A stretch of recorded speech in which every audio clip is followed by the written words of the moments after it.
Hello everyone, कसे आहात तुम्ही सर्वजण. तर आज या ठिकाणी आम्ही धानू येथे आलो आहोत. तिथे ना महालक्ष्मीची खूप मोठी यात्रा भरते. पाहू शकता किती छान अशा आजूबाजूला मार्केट एरिया भरलेला आहे. आणि तिथे ना आम्ही 6 वाजले होते आम्हाला पोहोचायला. लवकर निघाला असतो, दुपारच्या वेळेला खूप गरमी होती म्हणून थोडंसं लेटच केलं. आणि तिथे ना पाहू शकता किती छान असे मार्केट वगैरे भरलेले आहे. तिथे सँडलचे शॉप होते, काही ठिकाणी बॅग्स होते. तर आम्ही ग्लासेसच्या एका शॉपमध्ये गेलो आणि तिथे ना मला ज्यूससाठी ग्लास घ्यायचाच होता. तर मी तिथे पाहत होते पण ते खूप महाग बोलत होते. तर मी त्यानंतर मला ना ते अगरबत्ती लावायचं ते खूप आवडलं. त्या भैयांना मी त्याची प्राईस वगैरे विचारली तर ते बोलले 50 रुपये. तर चला खूप स्वस्तात आहे म्हणून मी ते अगरबत्ती लावायचं घेऊन टाकलं. आणि मग त्यानंतर ना आम्ही थोडंसं पुढे आलो. तिथे हारमाल 30 रुपये, हे तर सगळ्यांना माहितीच आहे. कुठलीही वस्तू घ्या 30 रुपयामध्ये. तर मी तिथे ना फ्लावरसाठी माझ्या ते 2 पॉट घेऊन टाकलं. त्याच्या बाजूलाच आर्टिफिशियल फ्लावरचं एक शॉप होता. तिथे मी जस्ट ऑब्झर्व करत होते. काही घेतलं काही नाही, पण जस्ट पाहत होते. खूप छान छान असे कलरफुल आर्टिफिशियल फ्लावर्स होते. काही शॉर्ट होते, काही लॉंग होते.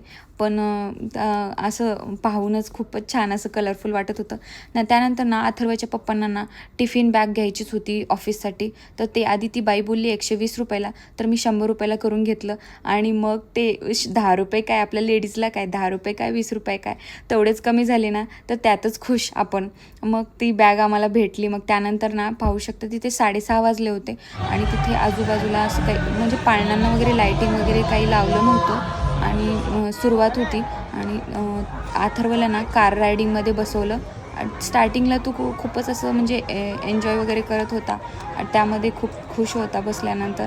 पण नंतर ना तो त्या बाईकवरती बसण्याकरिता रडत होता. ते समोर जी बाईक दिसते ना त्यावरती बसण्याकरिता तो उभा राहिला. मला ना खूपच हसू येत होतं. आणि मग पुढे ना तिथे पोटॅटो ट्विस्टर दिसलं. खूप क्रेविंग झाली, खूप खावं असं वाटायला लागलं. मग ते घेतलं. गरम गरम फ्राय वगैरे करून देत होते ते भैया. आणि मी एकच घेतलं कारण मला एकटीला ते खूप मोठं होतं, ते एकटीला नाही गेलं असतं. मग मी ते ना अथर्वच्या पप्पांना बोलले की आपण दोघांमध्ये एक घेऊयात. आणि त्यांना पण मी शेअर केलं त्यांच्यासोबत. आणि खूप टेस्टी होतं ते. चला छोटीशी भूक संपली. मग त्यानंतर ना अथर्वला त्या एक हेलिकॉप्टर होतं जे की उंच होतं, त्यामध्ये बसवण्याकरिता आधी भीती वाटत होती. पण नंतर बसवलं कारण ते पॅक होतं, काही भीती रिस्क वगैरे काही नव्हती. त्यामध्ये बसवलं. आधी रडेल असं वाटलं होतं पण तो काहीच नाही आहे, टकाटका पाहत होता. खूप एन्जॉय केला. आणि त्यानंतर ना त्याला खाली वगैरे मी उतरून घेतलं.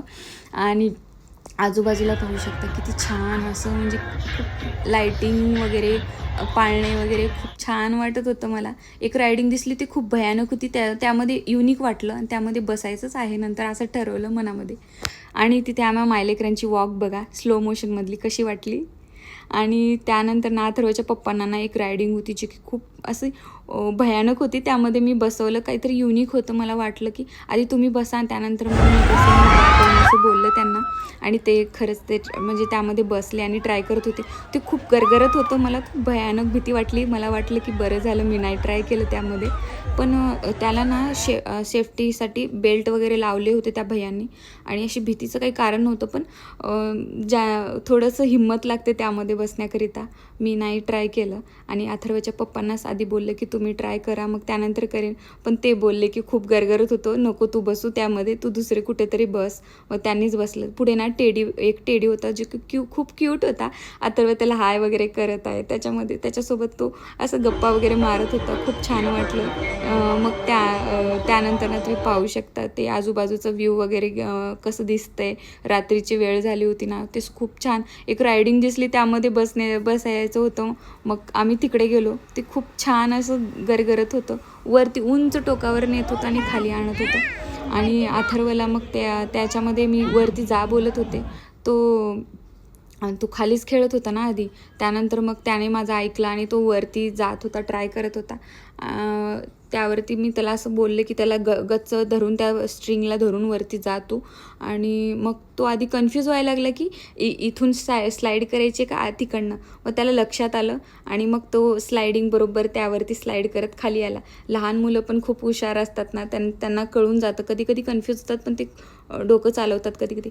फायनली मी त्यामध्ये बसले आणि मग पहा ते वरती म्हणजे सेंटरमध्ये जाईपर्यंत काही नाही वाटलं, पण जसं ते वरती जात होतं ना थोडंसं भीती वाटत होती.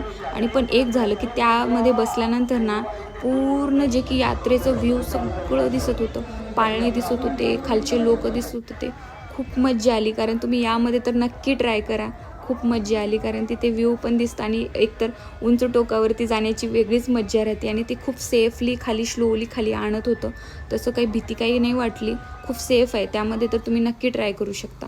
आणि मला पण खूप मज्जा आली आणि अथर्वच्या पप्पांनाही बसायला लावलं मी त्यामध्ये.